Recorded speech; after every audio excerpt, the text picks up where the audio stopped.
Muy bien. Buenas tardes a todos y todas. Damos comienzo a la segunda sesión de este seminario de 6 sesiones que lleva como título Introducción a la lectura de Gramsci en clave latinoamericana. Hoy, 7 de octubre, tenemos como expositor al profesor Osvaldo Fernández, quien va a realizar una exposición en torno al título El laberinto de los cuadernos, las notas y los conceptos.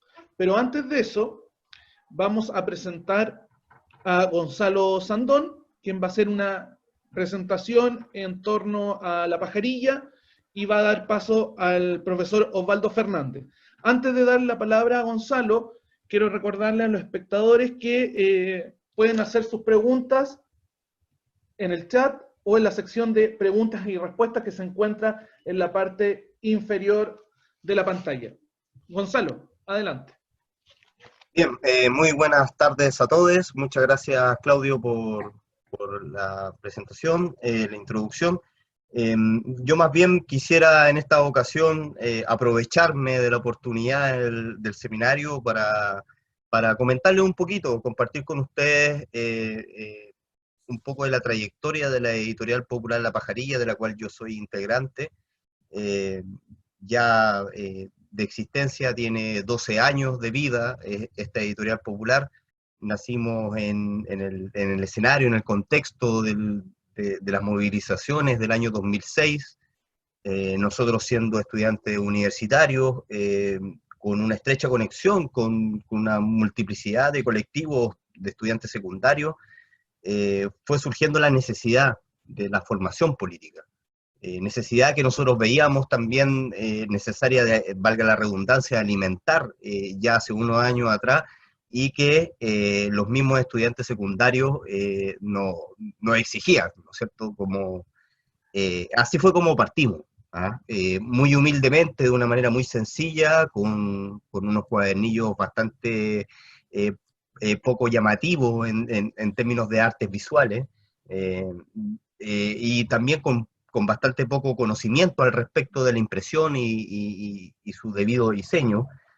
Partimos de una manera muy rudimentaria, tratando de fotocopiar y masificar y difundir la mayor cantidad de textos que nosotros estimábamos pertinentes para poder contribuir a una sana formación política de los estudiantes secundarios en general, militantes algunos, otros no para nada, y otros con un interés, con un entusiasmo que buscaba, ¿no es cierto?, distintos planteamientos que les fuesen útiles para poder procesar su propia lucha.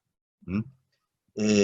Así fue como nosotros nos masificamos, nos difundimos, servimos en algunos casos para la formación política de algunos compañeros y compañeras. En otros casos fuimos motivo de debate, de polémica, pero siempre ahí, incidiendo en el quehacer del debate político. Y así fue también como nosotros vimos que una de sus principales prioridades era difundir los que no eran para nada masificados, los textos de Antonio Gramsci. Es así como nosotros comenzamos, sobre todo con una edición, con la primera edición, ¿no es cierto?, temática de los cuadernos. Nosotros fuimos recopilando algunas cosas, fuimos transcribiendo, y así fue como se fue repartiendo los primeros textos que, por lo menos en mi caso, comencé a ver sobre Antonio Gramsci en Chile. Es así como nos encontramos nosotros como colectivo Editorial Popular La Pajarilla con un tesoro, que tenía por título Maquiavelo y Lenin, notas para una teoría política marxista. ¿Ya? Este es un libro que nosotros encontramos del año 1971, publicado por primera vez por la editorial Nacimiento, en esa época, y nunca más vuelto a ser impreso en todo este tiempo.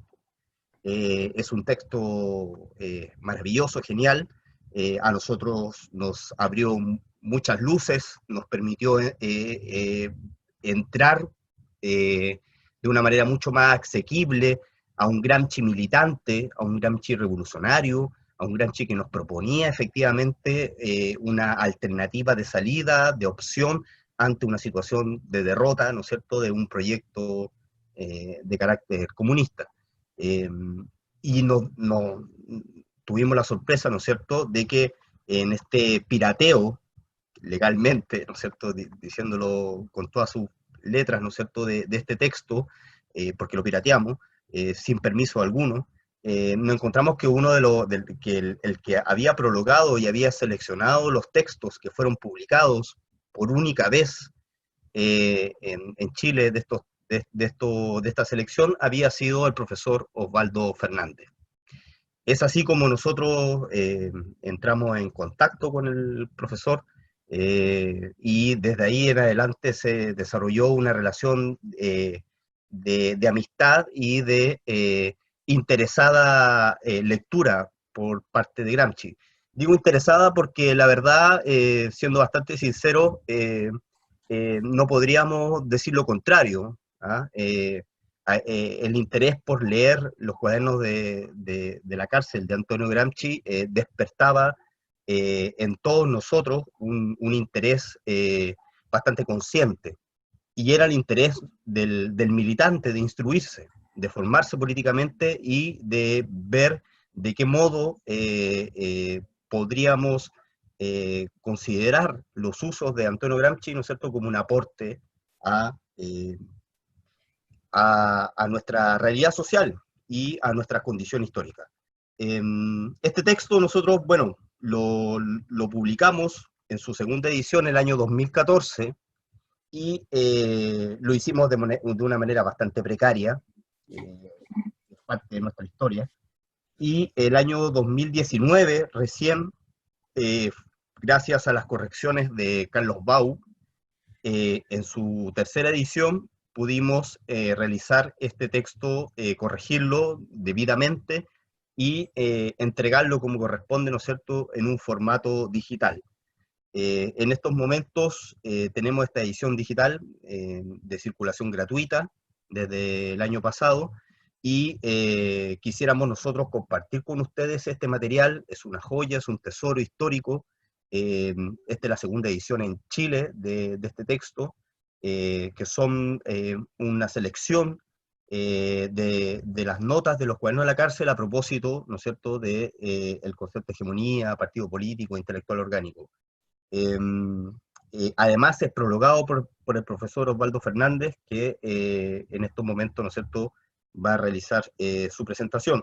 Y aprovechando esta circunstancia, ¿no es cierto?, quisiera anunciarles que este texto, este libro, ya se lo hice llegar a la gente, a los compañeros, compañeras del ICAL, para que ya desde mañana pudiese estar publicado y difundido y ustedes pudiesen tener el acceso, todo el acceso a este maravilloso texto para que lo pudiesen devorar debidamente.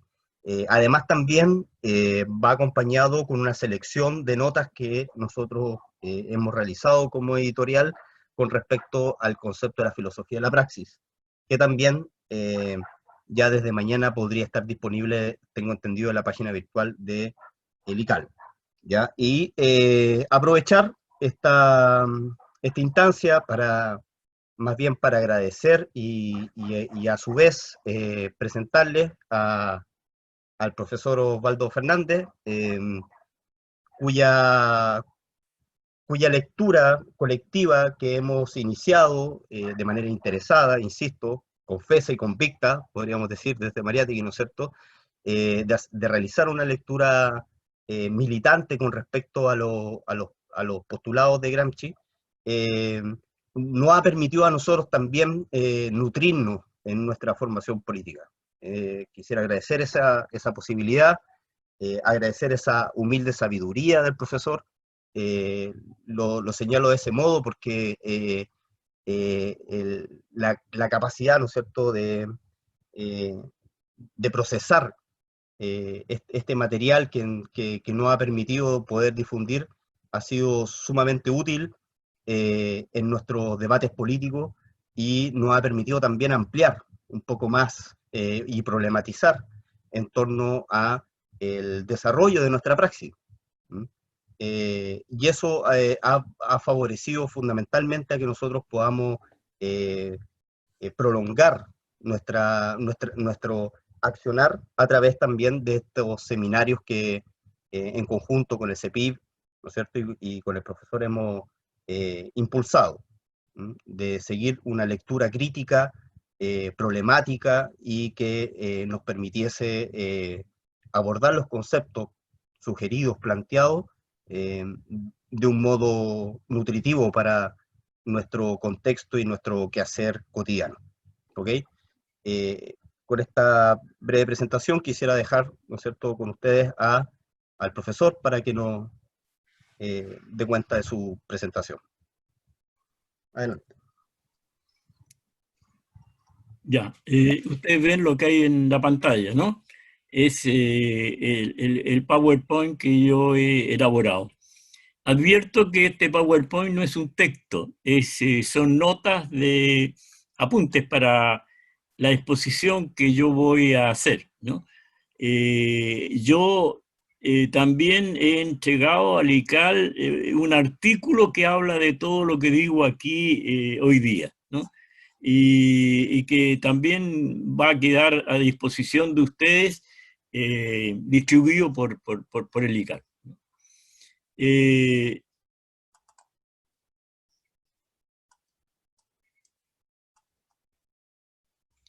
Quiero comenzar con la siguiente nota de Gramsci, o parte de una nota de Gramsci que creo que me introduce en mi manera de abordar los problemas del marxismo, y me introduce también en la lectura que yo he hecho de Antonio Gramsci, ¿no? Dice Gramsci: de todos modos, la actitud debe ser siempre crítica y nunca dogmática. Debe ser una actitud en cierto modo romántica, pero de un romanticismo que conscientemente busca su sereno clasicismo. Eso lo dice Gramsci en el cuaderno 4 y la nota 3. Aprovecho para decirles inmediatamente que tanto en el artículo como que les voy a enviar, como aquí, la Q es la letra inicial de cuaderno en italiano, quaderni, ¿no? Entonces, cuando coloco una Q significa cuaderno, ¿no?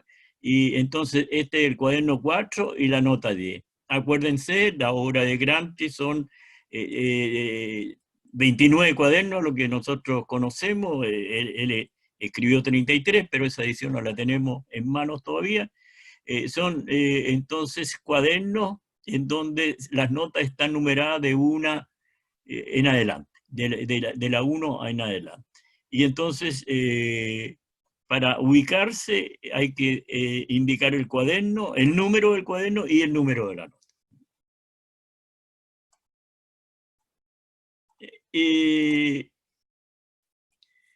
Esta tarde vamos a abordar 5 puntos, ¿no?, relacionados con la elaboración teórica de Antonio Gramsci. Primero vamos a hablar de las ediciones. ¿Por qué hay 3 ediciones de un mismo texto, ¿no?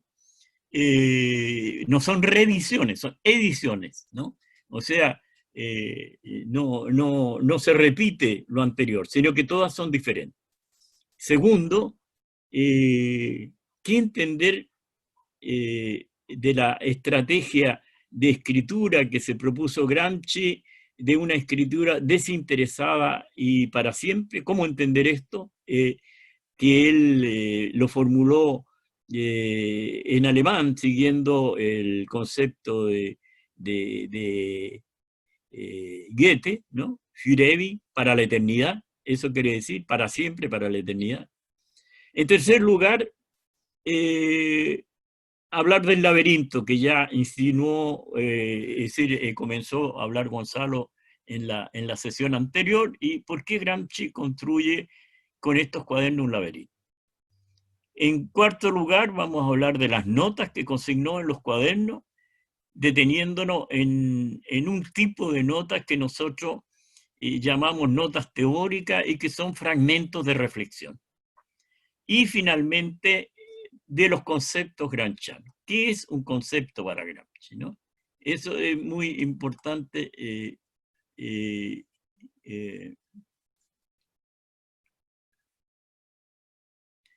Bueno, pasamos a la edición, ¿no? Las 3 ediciones.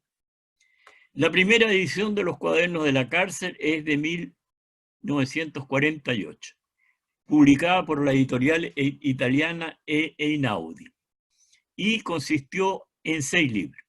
Esto fue producto de una reunión de investigadores italianos, ¿no?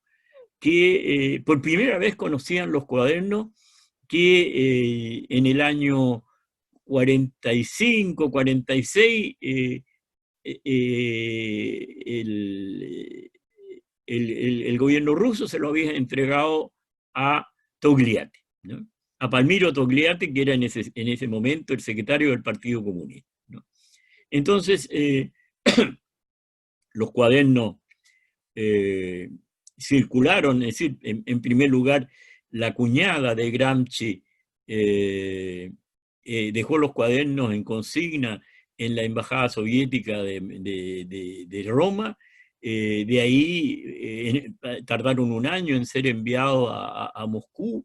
En Moscú la dirección del partido se lo entregó a la familia, es decir, a Julia, la mujer de Gramsci, ¿no?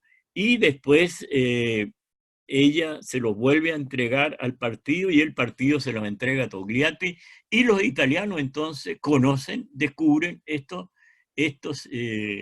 cuadernos en el año 46, ¿no? Y se hace un coloquio y se decide entonces comenzar con una edición en libro, ¿no? Una edición en libro en donde, libros que todavía circulan, ¿no? Y voy a explicar después por qué. Los más importantes son, los más conocidos son El materialismo histórico y la filosofía de Benedetto Croce, y Notas sobre Maquiavelo, la política y el Estado. Ahora, las notas sobre Maquiavelo, la política y el Estado fueron traducidas por José Aricó, ¿no? Un notable gramsciano argentino, y es esa edición que yo usé para hacer la antología de la cual hablaba Gonzalo Osandón. Ahora, cuando se hace la primera edición, quedó el compromiso de hacer posteriormente una edición ya más rigurosa, ¿no? Porque la primera consistió en agrupar notas en torno a un mismo tema en forma de un libro. Y entonces, por ejemplo, en el materialismo histórico y la filosofía de Benedetto Croce, para indicar un método, tomaron el cuaderno 10, que está dedicado a Benedetto Croce, lo pusieron como núcleo central del libro y agregaron notas, pusieron notas a antes y después. Entonces, dio la impresión esto de que Gramsci había escrito libros, ¿no? Y yo me encontraba con gente que creía que esos libros eran de Gramsci, ¿no? Que Gramsci escribió libros, ¿no? Vamos a mostrar en lo que viene que Gramsci no escribió ningún libro. Gramsci escribió solamente notas, no escribió ensayos completos tampoco, y lo que parezca ensayo, vamos a ver también en qué consiste. Entonces, la primera edición crítica y cronológica de los cuadernos en cuanto tal, y en donde se puede ver qué es lo que son los cuadernos, fue la de Valentino Yerratana en 1975, con un enorme volumen de material crítico.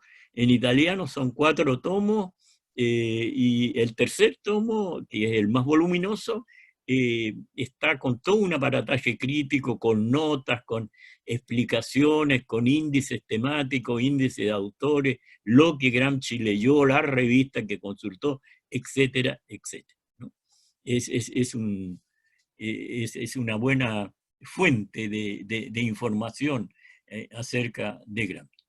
No obstante, cometió, si se puede decir, digamos, frente a la labor imponente de Yerratana, un error. Y este error es que no incluyó las traducciones. Él se guió por una frase de Gramsci en donde dice que traducir para él fue un relajamiento, le permitió soltar la mano, etcétera, sentirse mejor, ¿no? Y bueno, aparece la edición de Yerratana y se desata inmediatamente un debate si las notas, si las traducciones debieran ir y no debieran ir, ¿no? Y eso da lugar entonces a la tercera edición, ¿no? De los cuadernos que aparece entonces en la obra nacional de Antonio Gramsci, que es la obra completa, ¿no? Hasta donde yo sé, en 16 volúmenes, y que contiene los cuadernos de la cárcel completo, incluyendo las tradiciones, y que fue preparada por Gianni Francioni junto a Giuseppe Cospito y Fabio Frosini, que son los que la fueron preparando y son los que revisaron lo hecho por Yerratana, partiendo de la base de que lo filológicamente excelente de la obra de Yerratana es que da la posibilidad de mejorar. Bueno, de esas ediciones ha habido dos traducciones en América Latina, la Argentina, 1958-62, que es la que yo leí por primera vez, ¿no? Dada mi edad.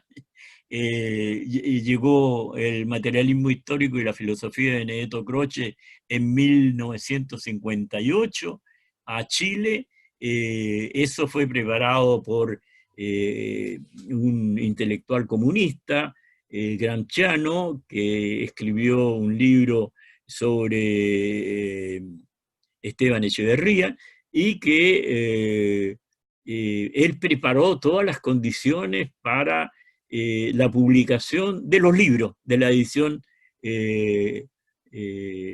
Einaudi que yo les mencioné, ¿no? Y entonces se reunió un grupo de jóvenes traductores, entre los cuales el más importante es José Aricó, que es quizás uno de los pensadores gramscianos más importantes de América Latina, ¿no? Y entonces se fue publicando paulatinamente. Ahora la política de la editorial Lautaro en esa época era 5.000 ejemplares y 1.000 partían inmediatamente al extranjero, fundamentalmente a Chile, de tal manera de que nosotros tuvimos la ocasión de leerlo al mismo tiempo que los lectores argentinos, ¿no? Ahora, la segunda es una mexicana que circula, ustedes la pueden encontrar en internet, ¿no? Buscando por obra de Antonio Gramsci, ¿no? Que es la edición de Yerratana, pero en 6 volúmenes, ¿no?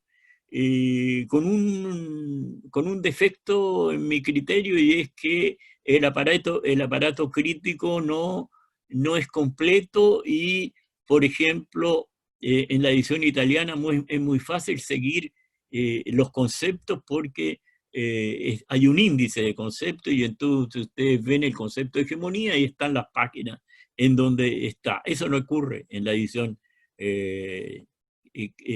mexicana, ¿no? Entonces, hay que lanzarse a nado por los distintos volúmenes y es más, y un índice cronológico de los conceptos por página no existe. Entonces, eso es con respecto a las dos traducciones, ¿no? Paso al segundo punto, que es lo que Gramsci llamó una estrategia de escritura Fürewig, ¿no? Fürewig, la U es una U alemana que se pronuncia como la U la francesa, es como Fürewig, ¿no? Es decir, no Fürewig, sino Fürewig.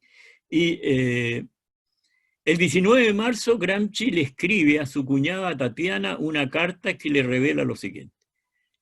Le dice: me obsesiona la idea que debiera ser algo Fürewig para la eternidad, de acuerdo a un complejo concepto goetheano. En una palabra, quisiera ocuparme intensa y sistemáticamente, de acuerdo a un plan preconcebido, de alguna materia que me absorba y centralice mi vida interior.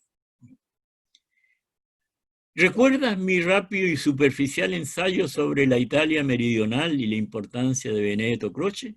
Pues bien, ahora quisiera desarrollar ampliamente y desde un punto de vista desinteresado y Fürewig la tesis de aquel entonces planteada.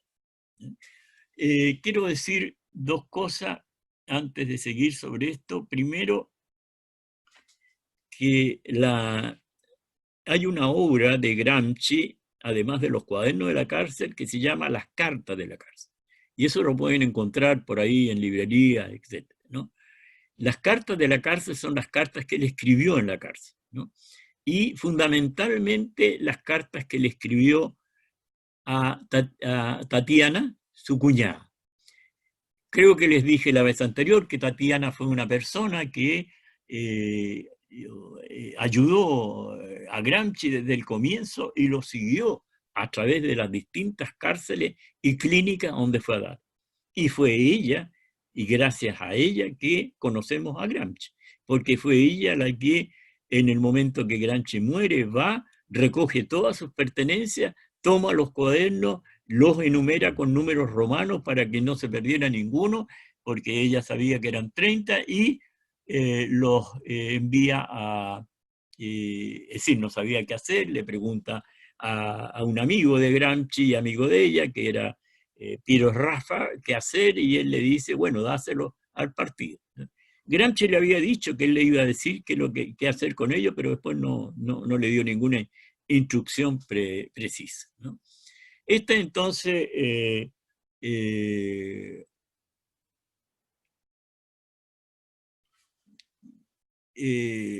sobre esto es importante detenerse, ¿no? ¿Cómo entender este punto de vista desinteresado? Y Fürewig. ¿Cómo situarse fuera de la contingencia inmediata? ¿Como una reflexión teórica a largo plazo? ¿O como una revisión crítica y autocrítica luego de la derrota para poder enfrentar lo que viene en mejores condiciones? Gramsci no podía escribir sobre la contingencia. Él había hasta ese momento escrito sobre la contingencia. Incluso en un momento que alguien quiso publicar su artículo, le dijo, mire, no vale la pena, ¿no? No vale la pena porque estos artículos que yo escribí valen un día, valen el día de su publicación. Bueno, esa era la opinión que él tenía de sus escritos, que no coincide con las nuestras. Pero revelaba entonces de que cuando él se planteó un punto de vista para siempre y desinteresado, ¿no? Estaba pensando en otra estrategia de escritura, en una estrategia que iba más allá, en donde los problemas se abordaban ya a largo plazo, ¿no? Y algo así han hecho, por ejemplo, el mismo Palmiro Togliatti, ya de edad, en un sanatorio, escribe una serie de consideraciones sobre Europa, sobre el movimiento obrero, etcétera, ya fuera de la contingencia y sin el compromiso, pensando que eso no se va a publicar mientras él viva, y que se llama el Memorial del Yalta, ¿no? Entonces, hay un momento en que esta forma de escribir se hace necesario, ¿no? Gramsci debe haber venido reflexionando sobre todas estas cosas, pero para un militante existe una suerte de autocensura y la cosa que consiste en decir no es bueno por ahora, ¿no? Y en verdad a veces hay cosas que nunca es bueno decir, ¿no? En cambio, Gramsci aquí no sabía qué iba a pasar con su escrito, sabía que él los había camuflado lo suficiente para que el carcelero no se diera cuenta de lo que estaba escribiendo, pero él ahí, por ejemplo, revisa la política de la Unión Soviética, revisa la visión mecánica, simplista, jibarizadora de los manuales de marxismo-leninismo, lo revisa despiadadamente en una crítica que hace al manual de Nicolás Bukharin, ¿no? Revisa el fascismo, cómo se genera, ¿no? Qué significa, cómo el fascismo de Mussolini es una continuidad de la revolución pasiva que comenzó en el Renacimiento, en el Resurgimiento del año 48, etc., ¿no? Es decir, se mete en el largo plazo, por supuesto, a la pata de los caballos. Pero es esa la reflexión que en un momento determinado cabe hacer, ¿no? Para militantes urgidos por la batalla cotidiana. Ahora,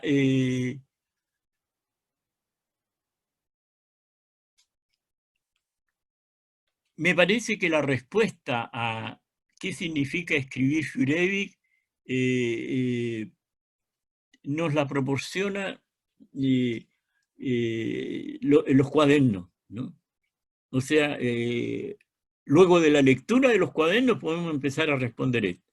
Porque la carta que le dirige a Tatiana es de marzo del 27, o sea, recién estaba encarcelado. De hecho, él supuso que lo iban a dejar escribir en ese momento y empezó a imaginarse qué podía escribir y cómo podía escribir, ¿no?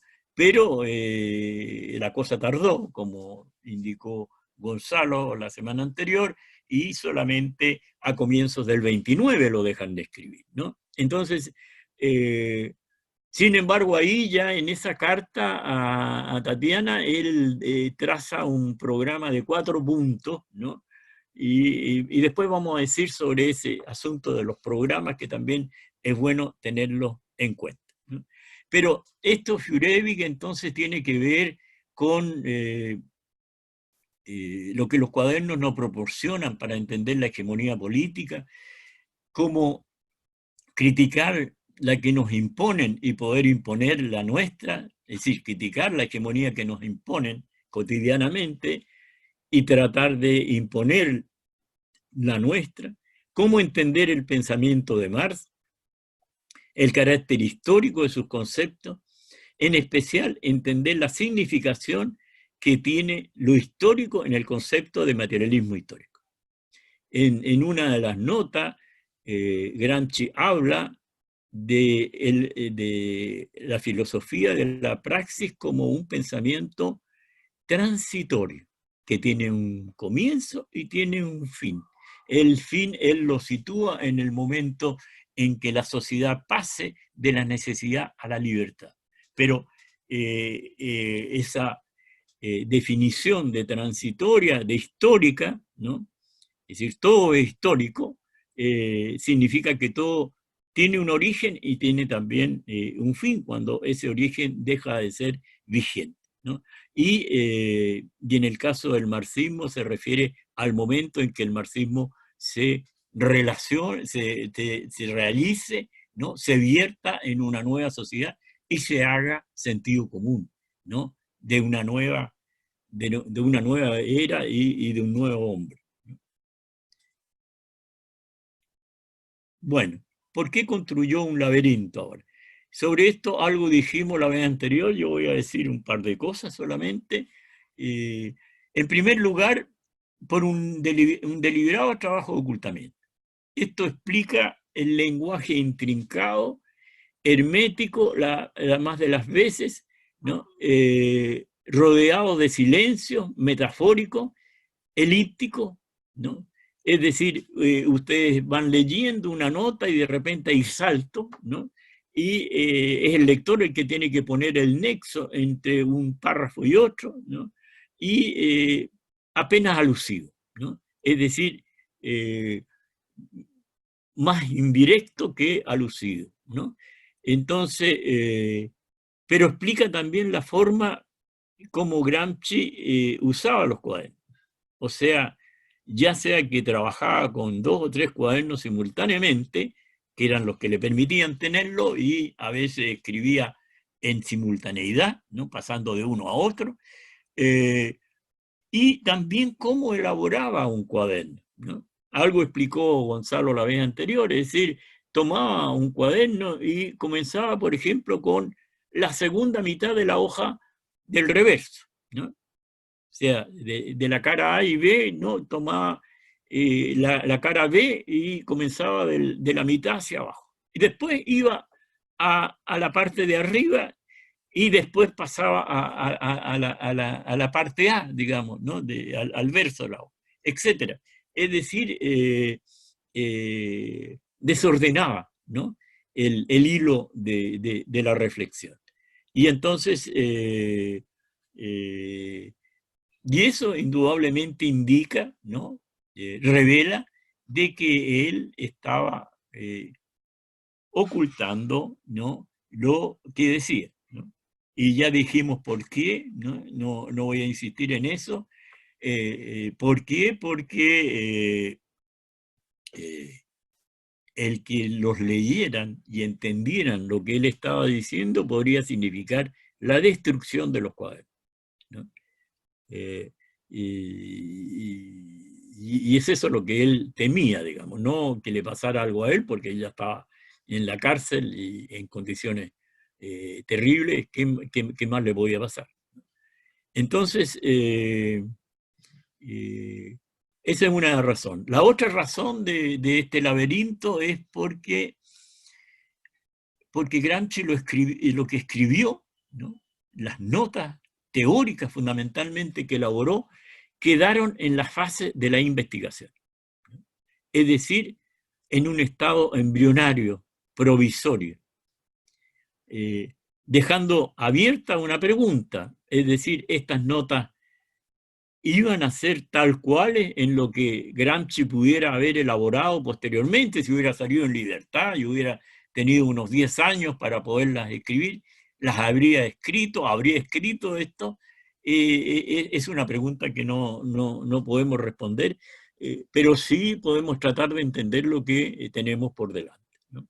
Ahora, en esto yo me guío por una afirmación de Marx en el segundo, en el epílogo a la segunda edición del Capital, donde dice Marx lo siguiente: ciertamente el modo de la exposición debe distinguirse en lo formal del modo de la investigación. La investigación debe apropiarse pormenorizadamente de su objeto, analizar sus distintas formas de desarrollo y rastrear su nexo interno. Tan solo después de consumada esta labor puede exponerse adecuadamente el movimiento real. Y si esto se logra y se llega a reflejar idealmente la vida de ese objeto, es posible que el observador le parezca estar ante una construcción a priorística. Esto explica la elaboración del Capital, ¿no? Hasta el año 59, Marx estaba investigando, ¿no? Había comenzado a investigar prácticamente en el año 44, pero a intervalos siguió preocupándose de la economía política, y después del fracaso de la revolución del año 48, él vuelve decididamente tiene que salir y se radica en Inglaterra, y entonces empieza a frecuentar el Museo Británico diariamente por varias horas, ¿no? Algunos dicen 10 horas diarias, en donde leyó todo lo que pudo leer, y era un lector infatigable. Él mismo se definía como un devorador de libros sobre los problemas ligados al problema económico, ¿no? Y entonces solamente en el año 59 considera ya esa etapa pasada y comienza a exponer, ¿no?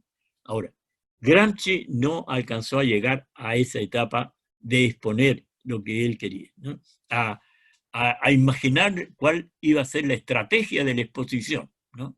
Porque ustedes pueden, por ejemplo, investigar todo lo que se refiere sobre Chile y cómo comienzan, cómo lo presentan, a partir de dónde, de la gente, de las relaciones de clase, de la historia, etcétera, etcétera. Es la decisión que tiene que tomar generalmente quien elabora un trabajo en forma de libro, ¿no? Ahora, entonces, la segunda razón por la cual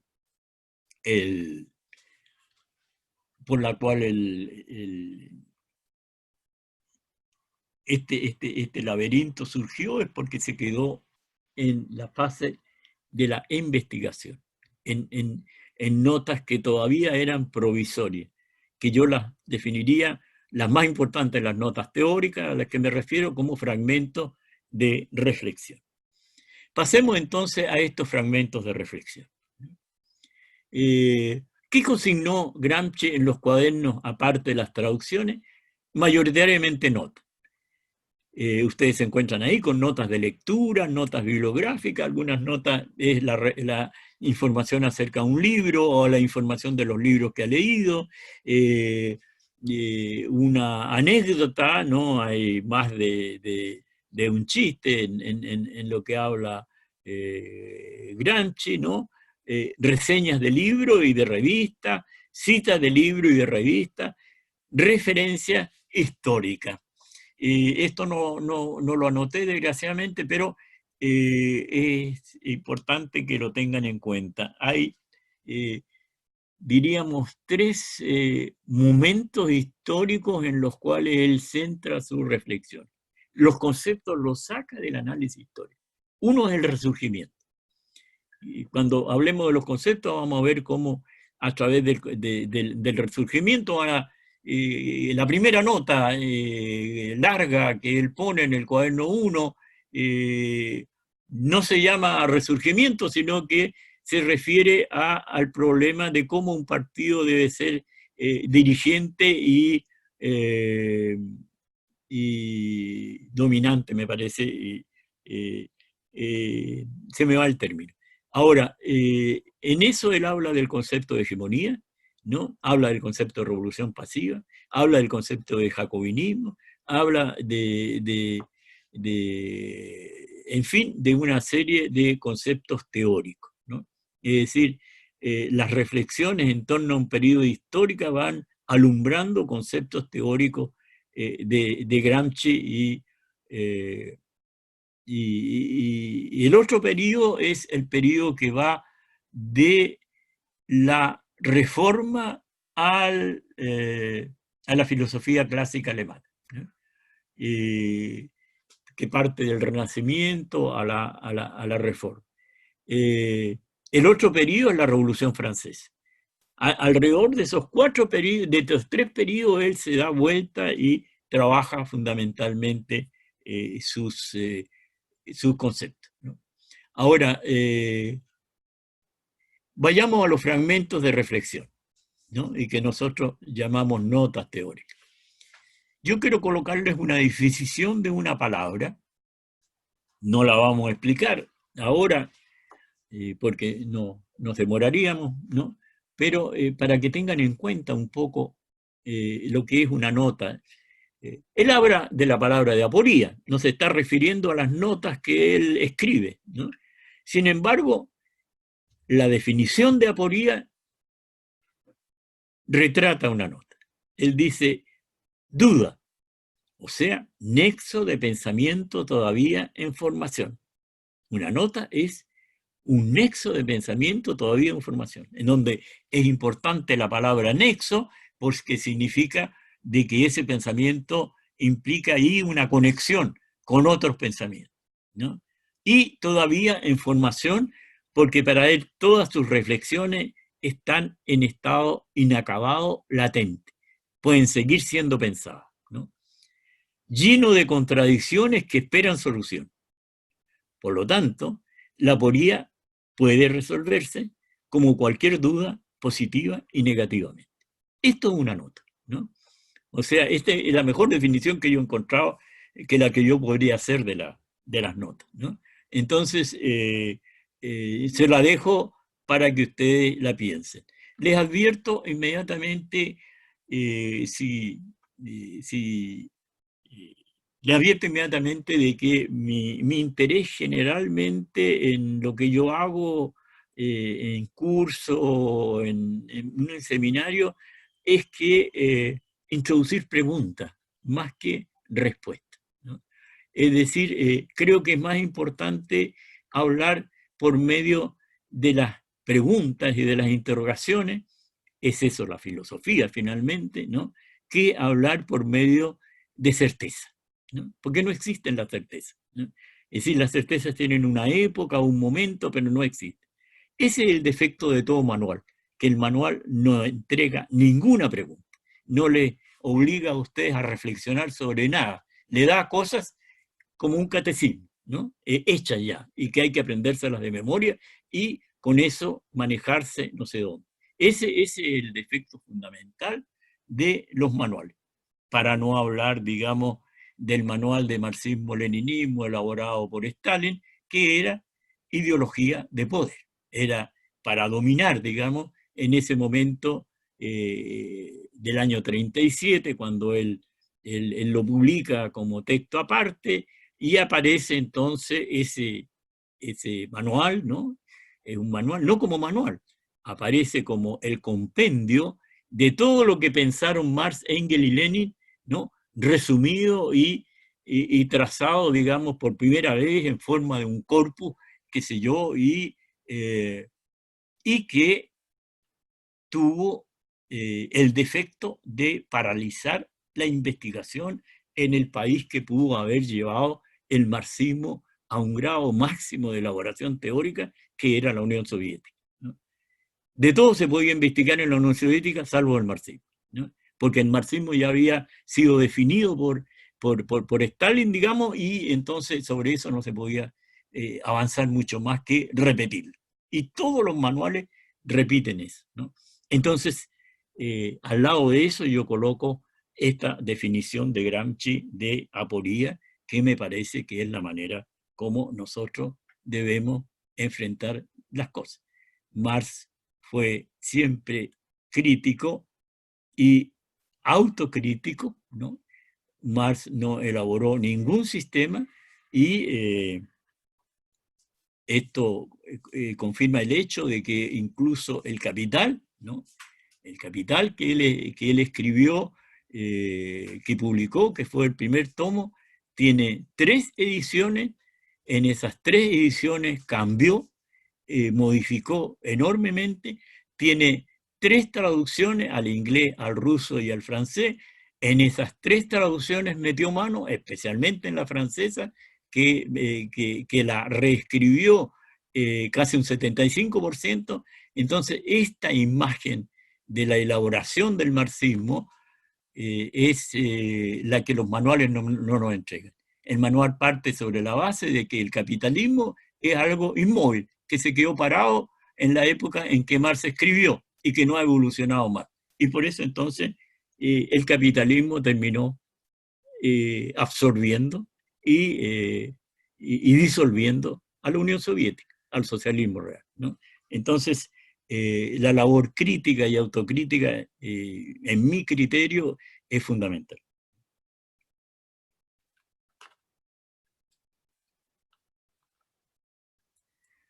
Ahora, Gramsci al parecer pensaba llevar estos fragmentos de reflexión a una serie de ensayos, ¿no? Y voy a ir rápidamente a... Esta es la huella que tenemos de lo que él proyectaba al final, si hubiera tenido tiempo y hubiera sido liberado en algún momento, ¿no? Primero formuló los programas o lista de temas. Hay un programa en la carta que le envía a Tatiana, donde le dice de la escritura Fürewig en 4 puntos. Después hay un programa en el primer cuaderno que edita en febrero, está antecedido de un programa de 16 puntos, ¿no?, que indican 16 temas de investigación.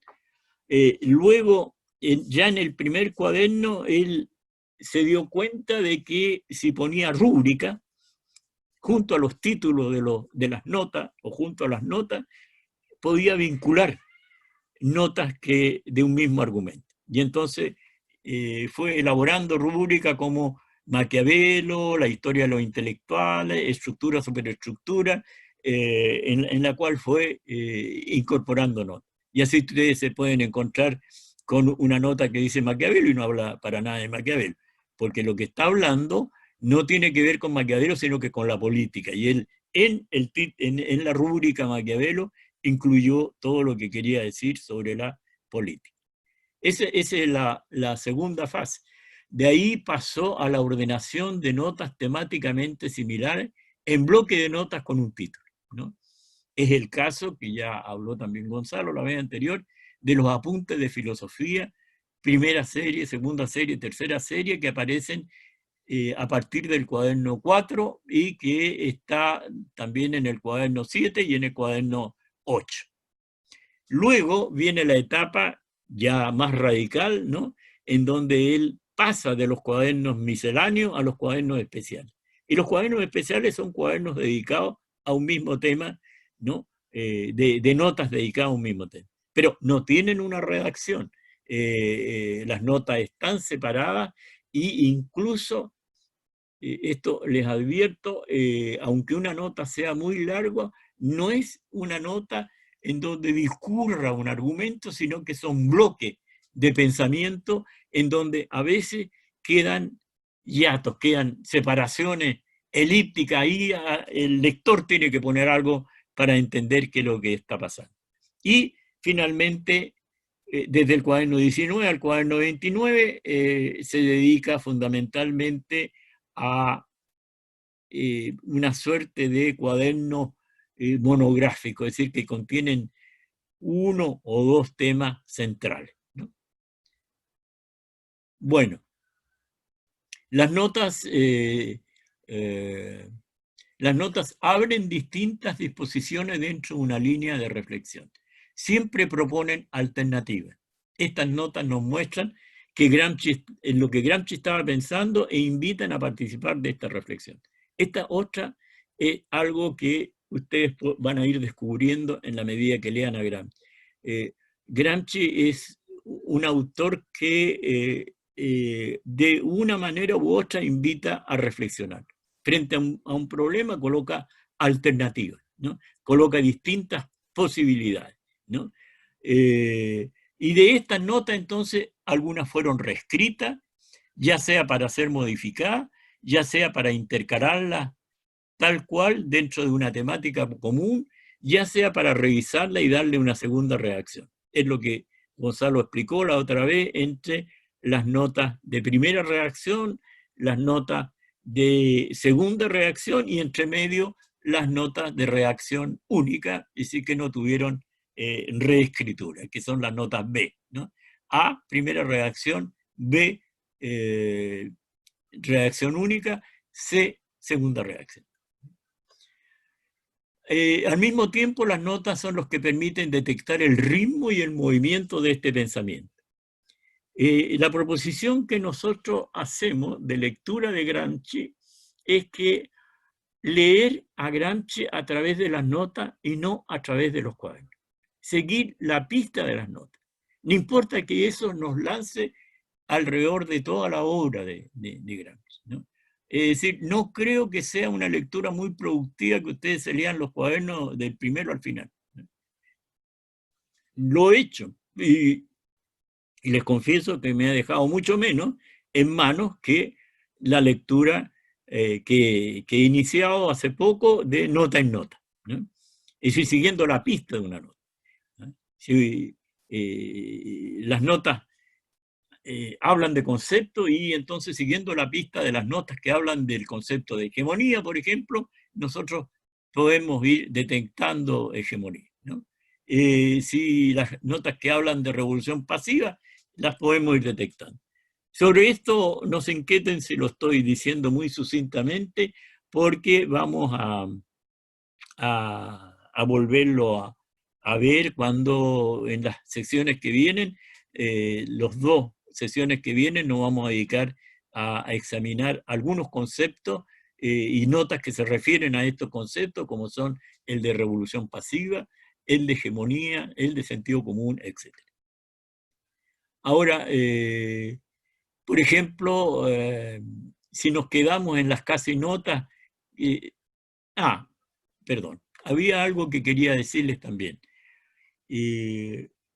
Seguir las notas significa de que no vamos tampoco en orden cronológico.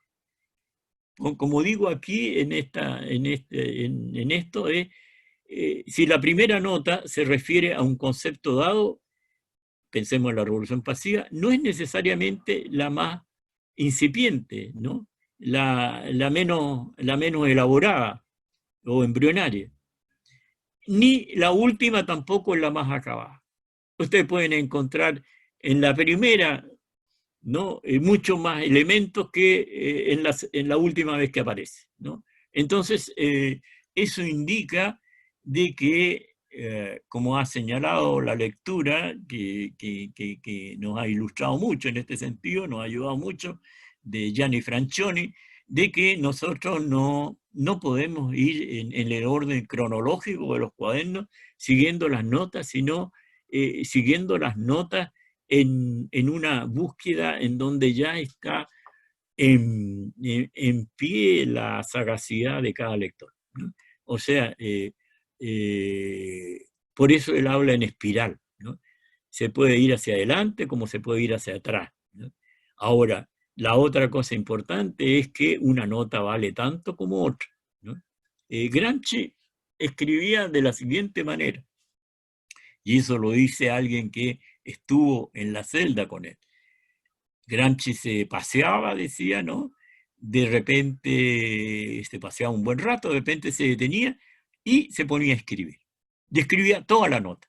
O sea, Gramsci no hacía borradores de las notas para redactarlas mejor, ¿no? Es decir, las segundas redacciones muchas veces no fueron corrección de las primeras, sino que fueron posteriores desarrollos desde otros ángulos, desde otras vistas, ¿no? O sea, yo puedo poner una imagen y decir, es como si ustedes pusieran en el centro de una mesa radón, ¿cómo se llama? Un objeto y lo ven de frente, del lado, del otro lado, de arriba, de abajo, un poco así. Gramsci coloca en el centro un concepto y lo va viendo desde distintas perspectivas. En esas distintas perspectivas, la reflexión es válida, tan válida una como otra, ¿no? No hay notas provisorias, él ya llama a todas las notas provisorias, pero no se puede decir, en nuestra opinión, que haya notas provisorias, sino que todas las notas tienen una misma validez, no hay jerarquía en las notas, ¿no? No se puede decir que una nota tanto jerárquicamente es superior a otra, etc., ¿no? Entonces, por eso es importante irnos por las notas, ¿no? Ahora, pasemos a los conceptos, para ir terminando, ¿no? ¿Cómo se originan los conceptos o las categorías que Antonio Gramsci emplea? Vamos a hablar un poco de los orígenes, ¿no? O sea, de dónde los toma Gramsci. Pero preferentemente vamos a hablar de cómo funciona el interior, funcionan estos conceptos en el interior de las notas, cómo transitan a través de ellas y cuál es la posibilidad de captar el movimiento de su pensamiento siguiendo estos conceptos como clave de entrada en el laberinto que Gramsci construyó, y no perderse en dicho laberinto. Porque este es el otro peligro, ¿no? Si los que leyeron, los carceleros, digamos, o cuando se lo llevaron a Mussolini, los que leyeron eso no entendieron, no es porque fueran tontos, ¿no? Es porque hay ahí una dificultad, ¿no? Y por eso entonces nosotros hemos heredado este laberinto, ¿no? Y tenemos que pasar a través de él, y puede que de pronto tengamos una imagen falsa de qué es lo que está diciendo Gramsci, ¿no? Por eso la labor filológica es muy importante. Por eso nosotros en nuestro seminario lo hemos definido como filológico militante. O sea, estamos leyendo a Gramsci en razón de los problemas nuestros, chilenos, actuales, pero para entender bien cómo podemos usar, si ustedes quieren, Gramsci en el análisis de nuestra realidad. Gramsci no se detiene en los conceptos mismos, no los trabaja como generalmente hacen los filósofos, los intelectuales, ¿no? Es decir, hay algunos que elaboran un concepto y lo cuidan, qué sé yo, como hueso santo, y tratan de no exponerlo y se aferran a él, etc. No, Gramsci no los define. No hay ninguna definición de conceptos en Gramsci, ¿no? Entonces, sí, ustedes pueden encontrar alguna, como por ejemplo cuando define revolución pasiva, dice, o sea, una revolución sin revolución, ¿no? Eso es uno de los pocos definiciones, pero hay una serie de otros elementos que tienen que ver con revolución pasiva y que empiezan a funcionar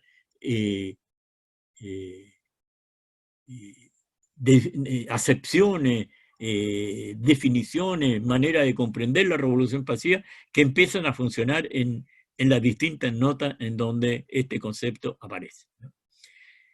Gramsci entonces los usa, ¿no?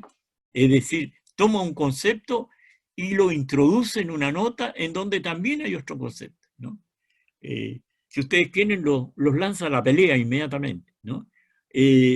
Contrastándose con los otros. Ahí entran en una nota a ocupar un lugar, a significar de alguna manera y significar por contraste, por confrontación, por relación con los otros conceptos que ahí existen. Pero cuando colocan en otra nota, no están los mismos que están en la nota anterior, son otros. Y el concepto entonces tiene que entrar a jugar con otros conceptos que aparecen, ¿no? Por ejemplo, revolución pasiva, de la que vamos a hablar, en la nota 44 aparece del cuaderno 1, ¿no? Aparece relacionado al concepto de hegemonía, al concepto de partido dirigente, al comportamiento de los partidos de derecha, diríamos, en el Resurgimiento, y con relación al jacobinismo. En la nota 11 del cuaderno 15 aparece vinculado a los conceptos de guerra de posiciones y guerra de movimiento. Entonces, el concepto de revolución pasiva ahí tiene que jugar de una manera diferente. O en otra nota aparece vinculado a las nociones de estructura y superestructura. Y ahí el ámbito es totalmente distinto, ¿no? Es totalmente distinto. Entonces, bueno, eso es por darme un ejemplo, pero eso lo vamos a tratar de explicar bien la próxima semana. Ahora, luego, a través de las relaciones que el concepto va teniendo con otras, se va haciendo gramsciano, ¿no? Tampoco es bueno buscar el origen del concepto para entenderlo. Por ejemplo, él usa el concepto de catarsis, que tiene, sí, un origen griego, que ustedes lo pueden detectar en lo que dice Aristóteles sobre la tragedia, ¿no?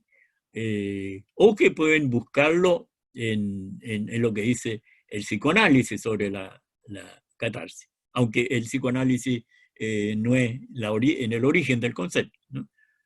Gramsci lo emplea de una manera totalmente distinta. La catarsis sería lo que ocurrió en octubre, ¿no? En un momento determinado, por un efecto cualquiera, un grupo de gente se da cuenta de que estaba viviendo una situación y despierta. Por eso la consigna principal de octubre del 19 fue Chile despertó, ¿no? Esa es la manera como Gramsci entiende un poco el concepto de catarsis. Y trata entonces de mostrar cómo este concepto de catarsis se puede producir, ¿no? Ahora, en el psicoanálisis la catarsis es individual, ¿no? Ustedes están paralizados, no pueden andar, es por algún problema que tienen en el inconsciente, y muchas veces una terapia psicoanalítica puede hacerlos andar.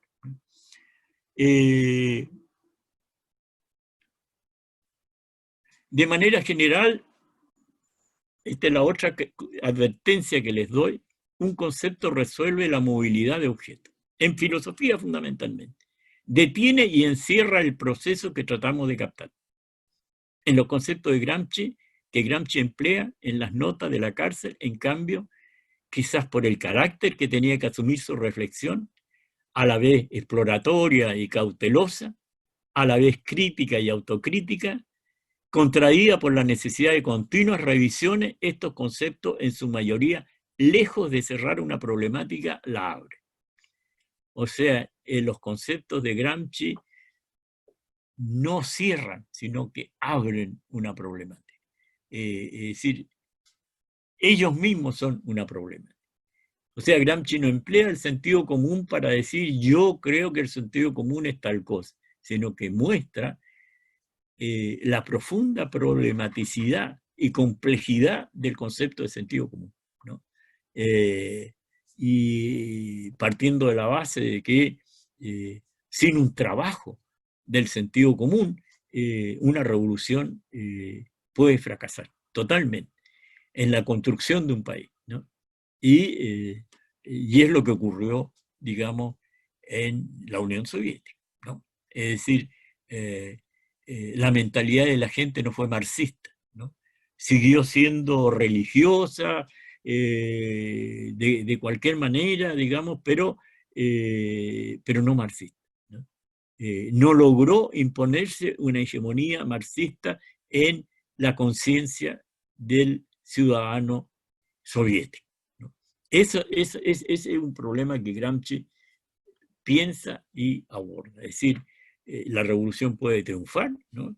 Puede hacer grandes modificaciones económicas, ¿no? Pero se puede venir abajo porque no hay una conciencia revolucionaria, que nos parece que es lo que en cambio ocurre en cierto modo en Cuba, ¿no? En donde de una manera u otra la gente es más consciente de lo que la revolución ha significado para ella. Bueno,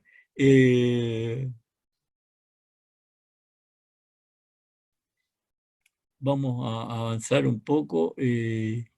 Luego, entonces el concepto de nota en nota sufre constantemente la prueba de encuentros distintos, algo que ya les dije. No importa que en algunos parezca que ha sido fijado por fin, pues esa fijeza es aparente. Y a la postre queda atenía a su naturaleza móvil. Los conceptos de Gramsci son móviles. Es decir, lo estable que puede leerse queda acotado ahí para el propósito de esa nota en particular, ¿eh?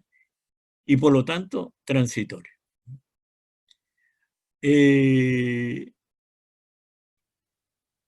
La gran mayoría de los conceptos Gramsci los empresta, siempre reconociendo la deuda como revolución pasiva, que la toma de un revolucionario napolitano, Vicente Cuoco, pero lo que él hace con ese concepto no tiene nada que ver con lo que Cuoco hacía, ¿no?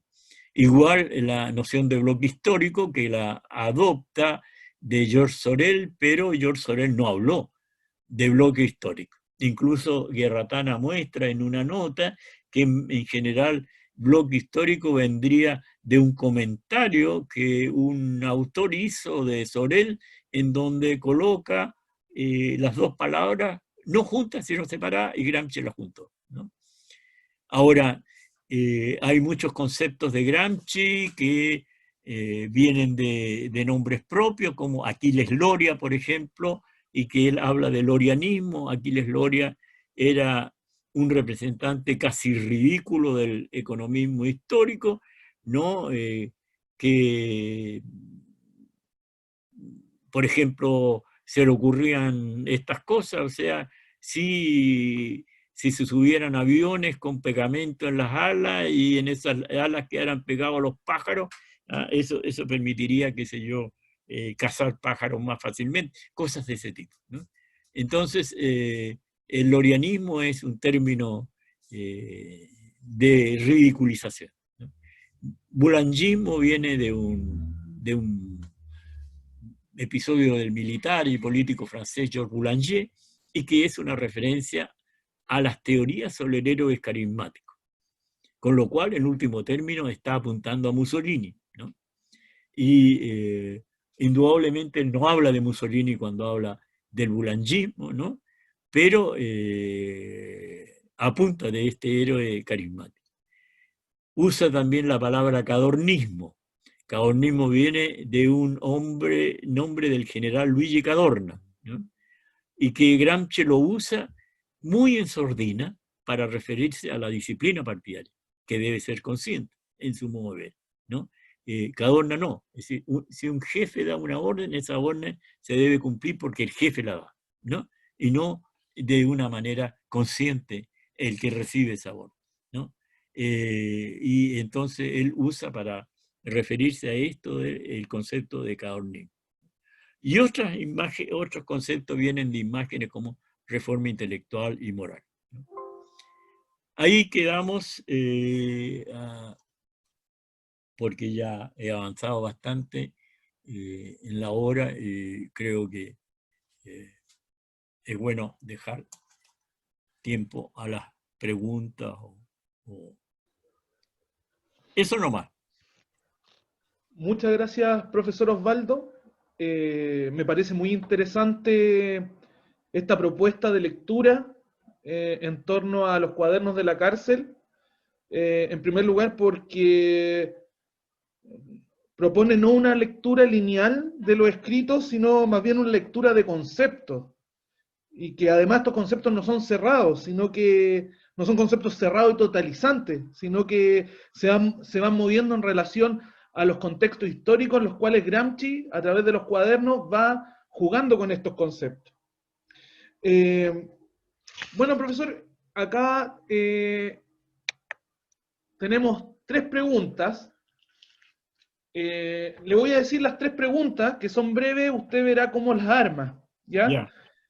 La primera pregunta dice, al principio de la presentación, cuando menciona que hay que ser algo romántico, ¿cuál cree usted que es el concepto o idea que quiso ocultar, pero no pudo escribirlo textual, refiriéndose a Gramsci, la cita inicial que usted puso?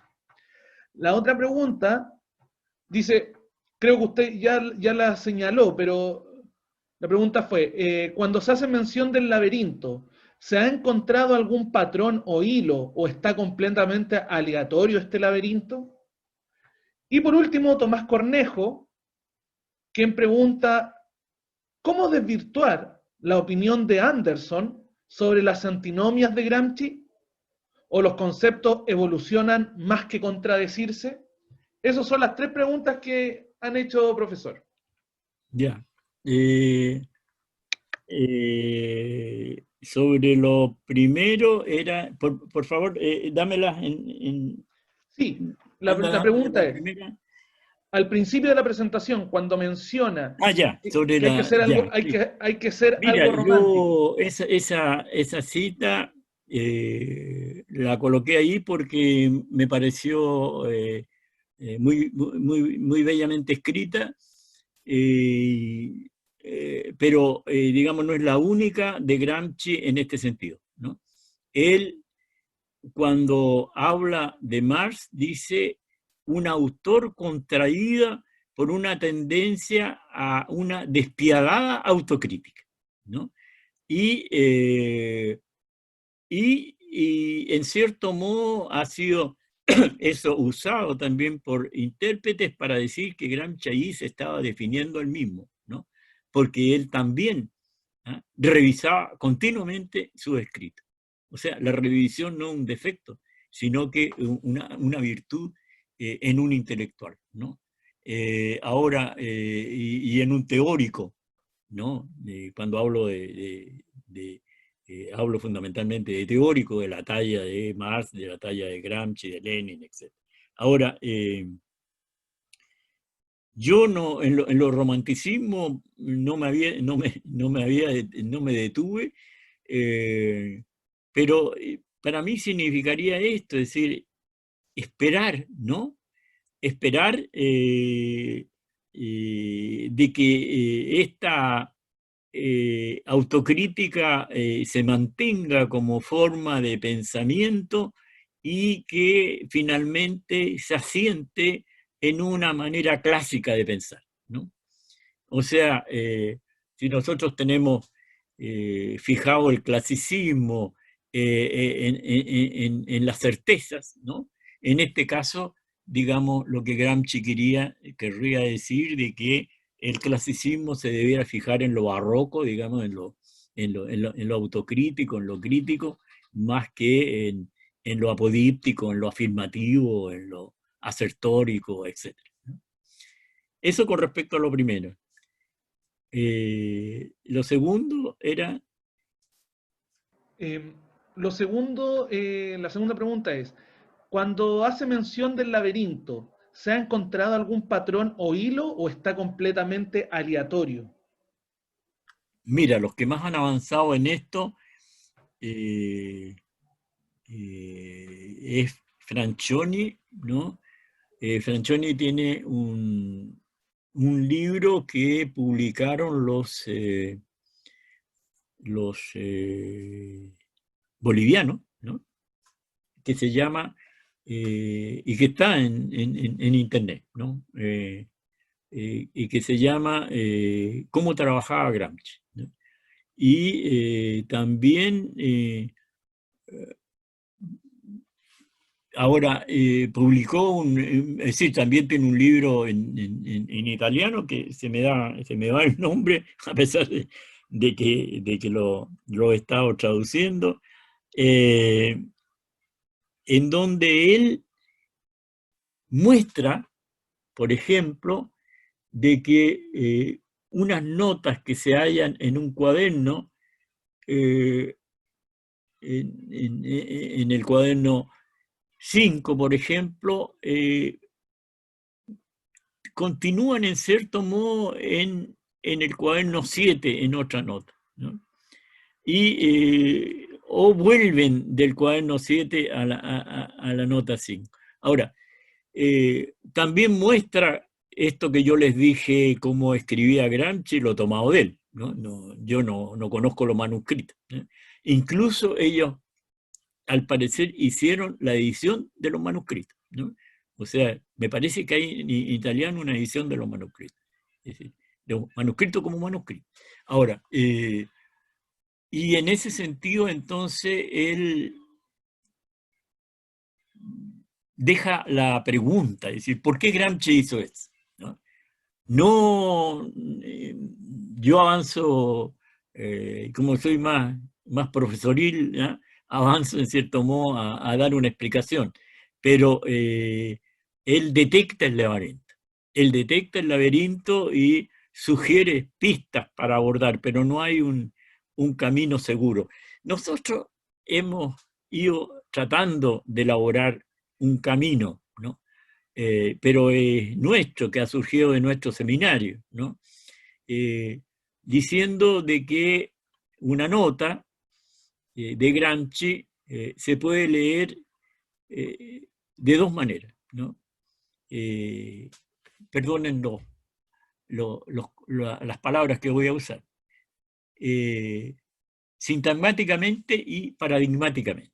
Sintagmáticamente significa la linealidad del texto, ¿no? Es decir, la nota del comienzo al final, ¿no?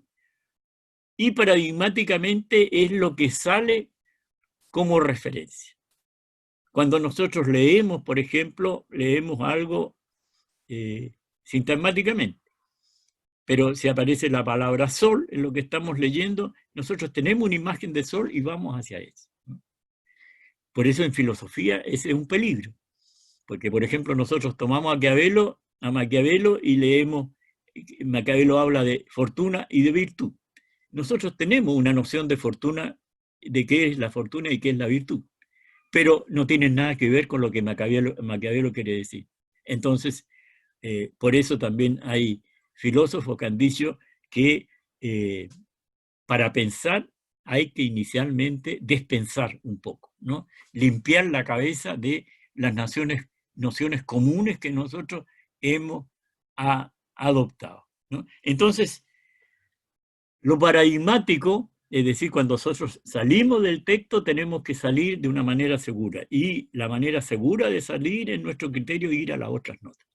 O sea, cuando ustedes lean linealmente una nota, van a ir apareciendo varios conceptos que van a propulsar la nota hacia afuera. Pero esta propulsión nos tiene que llevar a otras notas, ¿no?, de Gramsci, ¿no? Y en un tercer momento llevarnos a las notas de las fuentes de Gramsci, Marx fundamentalmente, Croce, etc., ¿no?, la Briola. Entonces, porque yo siempre he dicho a los alumnos cuando veo esto, esta salida hacia afuera paradigmática es un elástico, ¿no? Y lo que hay que tratar es que no se corte el elástico. Cuando se corta el elástico ya no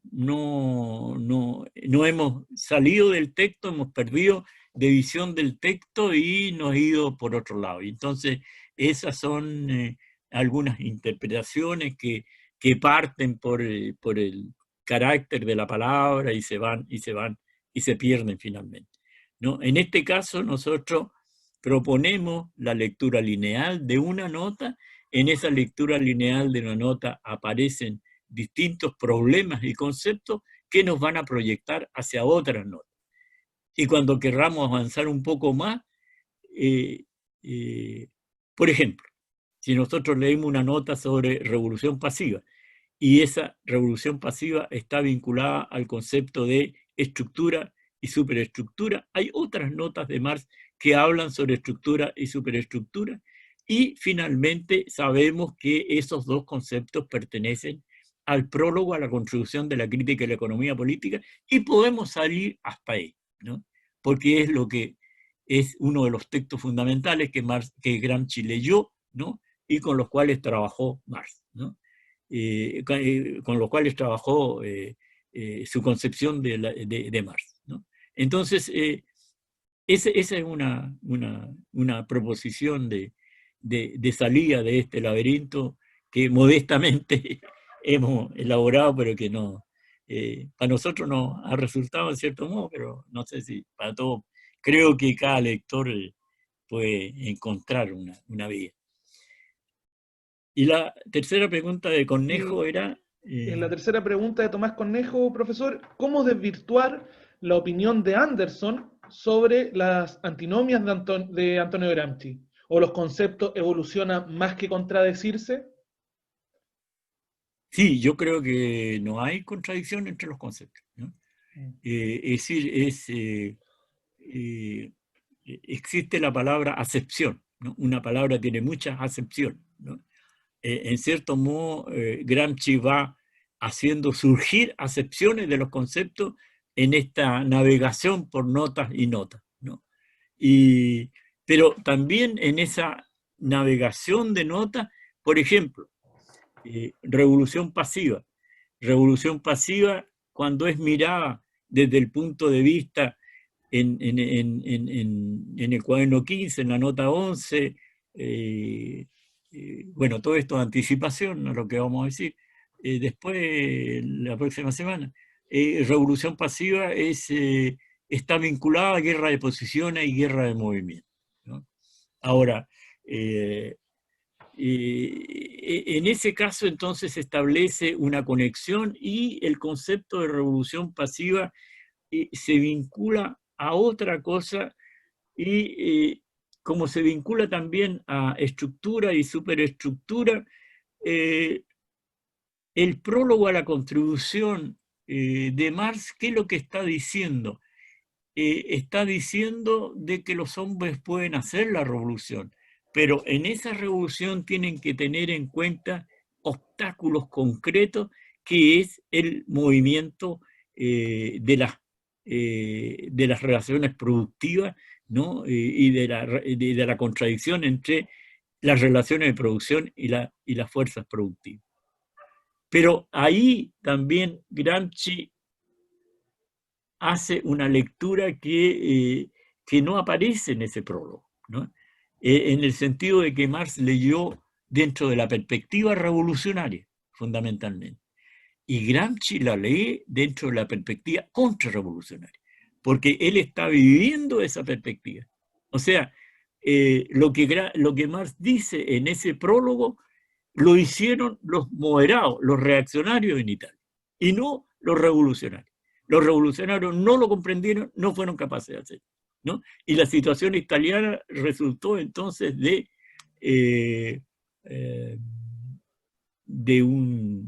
una hegemonía que impusieron los moderados, ¿no? Entonces, cuando Marx dice en el prólogo que es en el plano de la superestructura que los hombres toman conciencia del conflicto real y pueden y deben resolverlo, los que leyeron, o si no lo leyeron, comprendieron exactamente esa situación, fueron los moderados en Italia. Y los moderados son como, queriendo decir, la derecha italiana, ¿no? En esa época, ¿no? Es decir, ellos se dieron cuenta de que podían intervenir y que tenían que intervenir porque si no iba a ocurrir lo mismo que ocurrió en Francia, una revolución como la Revolución Francesa. Y en Italia no podía haber eso, según ellos, ¿no? Y los que sí querían que se avanzaran las cosas, como Garibaldi y Mazzini, no se dieron cuenta de eso, ¿no? No fueron capaces de comprender eso. Entonces, ese es el movimiento de los conceptos, no en contradicción, sino en contraposición, si se quiere, pero no como una antinomia. Es decir, una antinomia es dicotómica, es decir, vale una cosa o vale la otra, ¿no? Porque, por ejemplo, en un momento determinado, es decir, guerra de posiciones y guerra de movimiento, por ambas se puede imponer una hegemonía. La Revolución Rusa impuso una hegemonía por la guerra de movimiento, el asalto al Palacio de Invierno. Pero Gramsci plantea que también a través de un avance por trinchera, como explicaba Gonzalo la vez anterior, ¿no? Poco a poco se va controlando. Esto lo vamos a ver, ustedes le pueden parecer que es un juego de conceptos, pero lo vamos a ver claramente cuando dediquemos una sesión, que creo que será en 3 sesiones más, al documento de Santa Fe.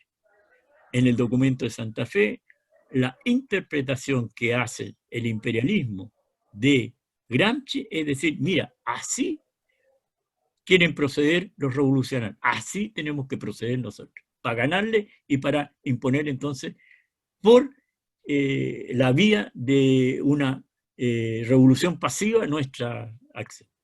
Bueno, eso es lo que puedo responder, no sé si Cornejo le parece. Profesor, hay una cuarta y última pregunta de Ya. Wilfredo Aliana que dice lo siguiente. Profesor, pese a que el carácter dinámico de los conceptos de Gramsci tiene que ver con las condiciones de escritura en las cuales construyó su investigación, ¿le parece que hay posibilidad de imaginar una capacidad igualmente cambiantes del concepto, incluso en nuestro análisis cotidiano de la situación política y la forma de pensarla? Mira, yo creo que nosotros hemos discutido eso, ¿no? Hemos discutido cómo trasladar conceptos de un italiano que pensó en los años 20 del siglo pasado, en el contexto italiano y de la Revolución Italiana, a la situación chilena en este siglo, ¿no? Y cómo podemos trasladar esos conceptos. Ahora, hay un concepto de Gramsci, ¿no? Que es el concepto de traducción, ¿no? Y el concepto de traducción él lo examina fundamentalmente en las vinculaciones que hay entre lo económico, lo filosófico y lo político, ¿no? Y cómo se puede traspasar a través de esos distintos planos. Nosotros pensamos que esto puede operar a través de una reflexión de nuestra situación a través de los conceptos. Ahora, esta discusión nos dimos cuenta, y con eso yo creo que quiero ver si Gonzalo puede responder algunas cosas. Esta discusión la tuvimos nosotros, pero de repente nos dimos cuenta de lo siguiente, ¿no? De que sin mucha sin mucha discusión preparatoria, sin mucha dilación, la derecha leyó a Gramsci y lo aprovechó, ¿no? Y digamos, nos domina en Chile y está en general dominando en muchos otros lados, y las directivas que lanza el imperialismo a través de los documentos de Santa Fe en el plano que tienen detrás una lectura de Gramsci, funcionan, ¿no? Funcionan, ¿no? Entonces, si no estamos...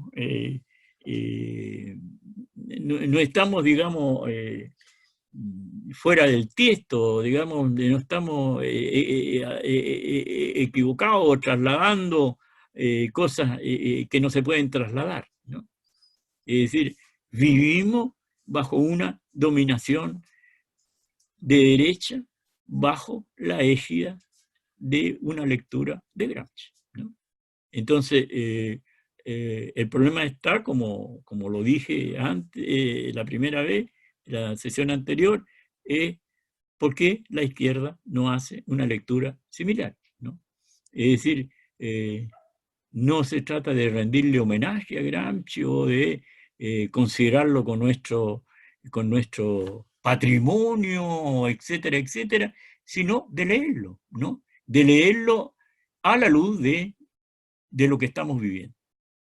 Eso, yo creo que Gonzalo puede responder algunas cosas, seguro, me imagino. Sí, gracias, profesor. Gonzalo. Sí, muchas gracias. Aportar algunos elementos a propósito de la interrogante y también de lo señalado por el profesor. Primero, con respecto al romanticismo.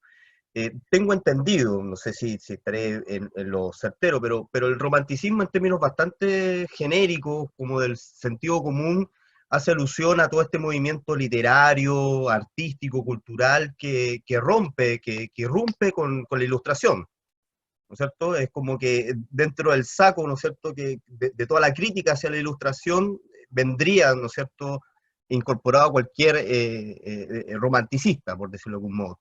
Más o menos así como en términos bastante genéricos, ¿no? Siendo bastante impreciso con el término, pero creo que Gramsci en ese sentido hace alusión a este concepto. Ahora, elementos también para poder entender un poco eso. Creo que es importante considerar la importancia que le otorga Gramsci al movimiento jacobinista, por ejemplo. El jacobinismo como movimiento que irrumpe también contra la ilustración, ¿no es cierto?, y que se hace un movimiento de masa, un movimiento político con capacidad de gobernar. Y creo que ahí hay un elemento también que vale la pena considerar. Gramsci resalta la estrategia jacobinista, y en cierta medida plantea la importancia que tiene, ¿no es cierto?, la pasión en el actuar político.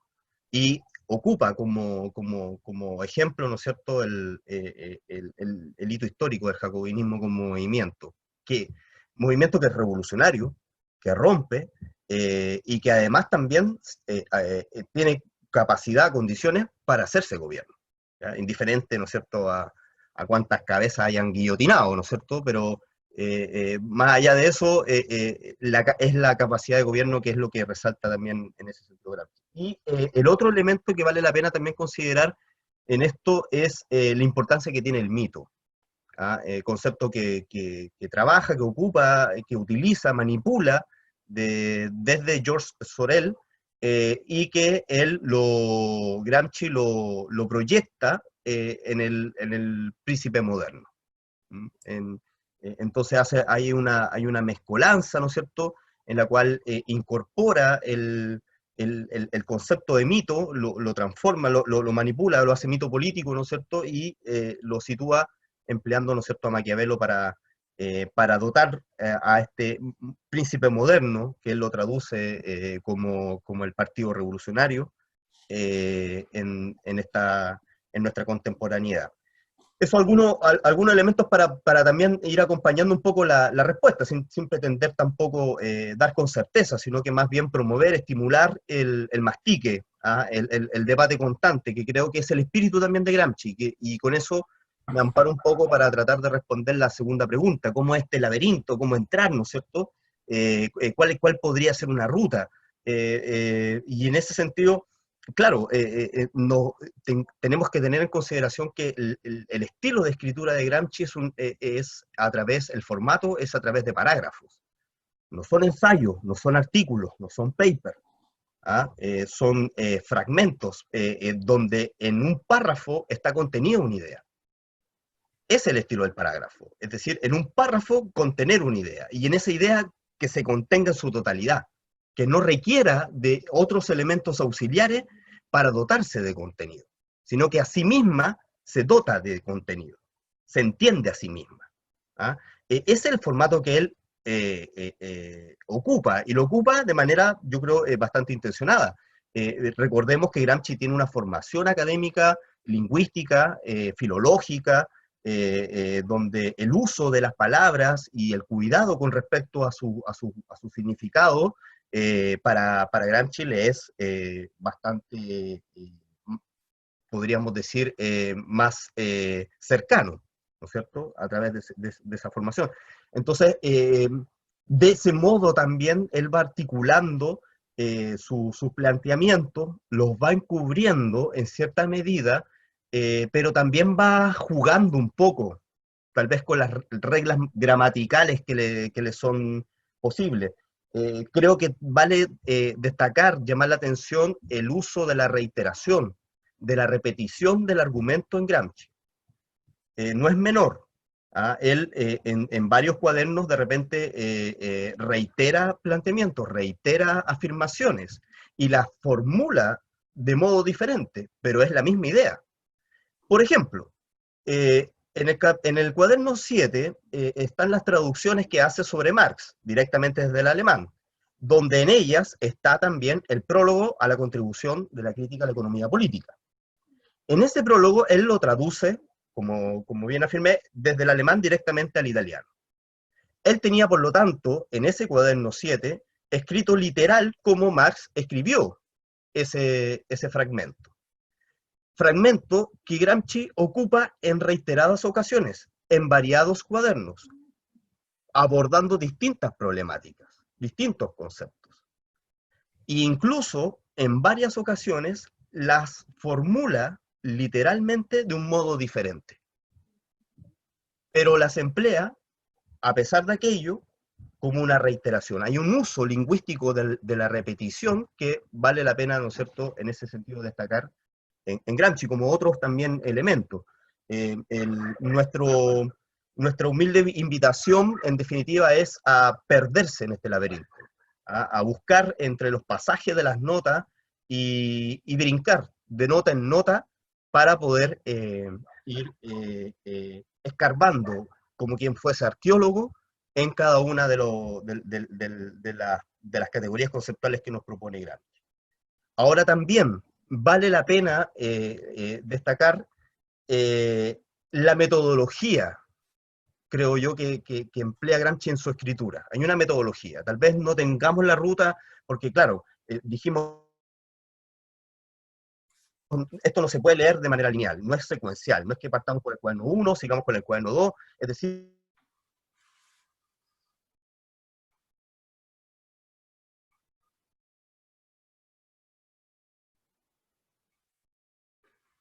Se cortó, Gonzalo. Creo que se cortó.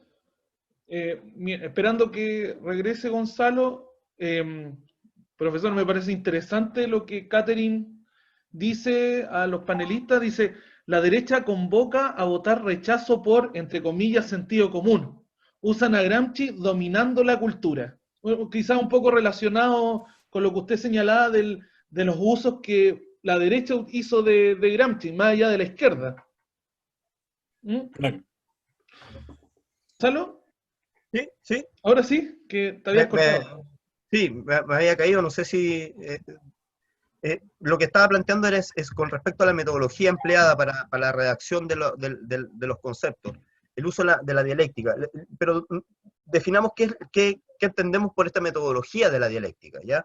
Es cuando nosotros estamos bajo una suerte de, podríamos decir, en lo que respecta al conocimiento, una hegemonía bastante aristotélica, donde está el sujeto y el objeto, y donde hay una relación lineal, donde hay un sujeto que es activo y es un objeto que es pasivo, y el sujeto acude al mundo de las cosas, ¿no es cierto?, para poder conocerlas, para poder interiorizarse con respecto a aquello. En definitiva, son los términos los que constituyen a la relación que se provoca entre estos dos términos, sujeto y objeto. En el caso de la metodología dialéctica, es la relación la que constituye a los términos. En la medida en que esos términos se encuentran, se interactúan, es que se van constituyendo y formando, no antes. Entonces, por lo tanto, es la relación de los conceptos lo que constituye sus propios significados. Significados que están abiertos, significados que son propuestas, significados que son problemáticas. Creo que el profe en su presentación, al presentar el tema de la nota con respecto a la aporía, le da sumamente en el clavo con respecto a cómo entiende también Gramsci los dilemas que se presentan. Se propone, efectivamente, plantearlas como aporías, como paradojas, donde la lógica no es capaz de poder superarlas, ¿no es cierto? Pero más encima Gramsci afirma, en esa misma nota, que la aporía es posible de resolver, tanto positivamente como en su contradicción. ¿Qué es lo que permite a Gramsci resolver una aporía, que es una lógica insuperable? La dialéctica. Es el uso de la dialéctica como método para poder concebir la realidad, para poder razonar con respecto. Se despoja de la lógica racional y asume la lógica dialéctica para poder resolver sus problemáticas, que en definitiva son planteamientos. Bien, eso por lo menos por mi parte. Y con lo respecto a la última pregunta, efectivamente, la derecha ha sido bastante astuta en ocupar adecuadamente esta producción, esta elaboración. Tal vez nosotros estamos un poco más atrasados en ese sentido, pero vale la pena destacar que Gramsci escribe con una intención, con una clara intención. Su intención es de dotar de esperanza, de asegurar, de garantizar condiciones de poder seguir avanzando en los procesos de lucha revolucionaria en un contexto de derrota, en un contexto de aniquilamiento prácticamente total. ¿Cómo salimos de esa? Y la verdad es que a pesar de que la derecha ha hecho un buen uso, la intención de Gramsci es precisamente, es un llamado, es una propuesta a aquellas personas que están empecinadas, ¿no es cierto?, en transformar esta realidad, en contribuir con herramientas sólidas, coherentes, contundentes en nuestra contemporaneidad para ocuparlas para aquellos fines.